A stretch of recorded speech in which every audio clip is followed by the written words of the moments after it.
Je suis victime de harcèlement dans mon école depuis 1 an. Ça a commencé par des mots méchants et des insultes, et ça a été jusqu'aux menaces de mort. Ce qu'on ressent, c'est un sentiment de honte, et c'est difficile d'exprimer ce que je ressens. Ça m'a également déstabilisée, et j'ai perdu confiance en moi. Ce genre de situation n'arrive pas que dans la vie de tous les jours. Ça arrive aussi sur Internet, et ça s'appelle le cyberharcèlement.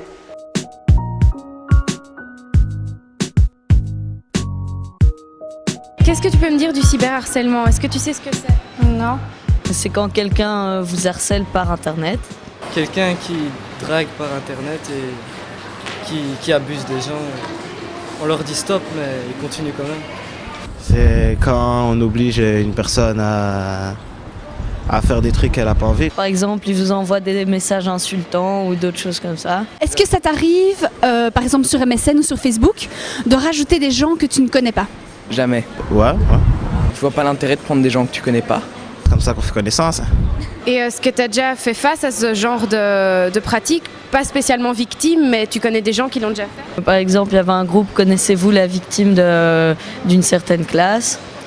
Ou bien une fille qui se faisait poster des messages insultants sur son mur. J'ai eu une conversation avec un monsieur, je pense, ou bien il avait vers dans les 20 ans ou des trucs comme ça. Il me posait t'as quel âge, tu habites où et tout.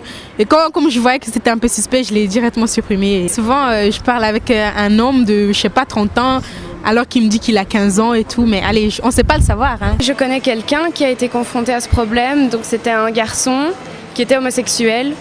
Et il y a des gens qui se sont justement acharnés contre lui, qui lui envoyaient des messages, peut-être pas on va te tuer, mais c'était pas loin, quoi. C'était vraiment insultant à la personne et ça a été très difficile pour lui.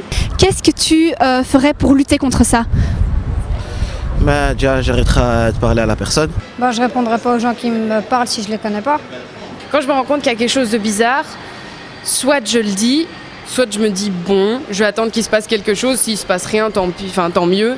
S'il se passe quelque chose, je supprime ou je le bloque ou quelque chose dans le style. Supprimer son compte ou faire un autre, je pense. Il faudrait le dire à un adulte qui réagirait face à ça. Il faut s'entourer de personnes de confiance, il ne faut surtout pas rester seul. Parce que rester seul dans son problème, il n'y a rien de pire pour se renfermer et pour le vivre encore plus mal. Donc il faut vraiment s'entourer de gens qui peuvent te soutenir, même s'ils ne peuvent pas régler le problème, au moins qu'ils soient là.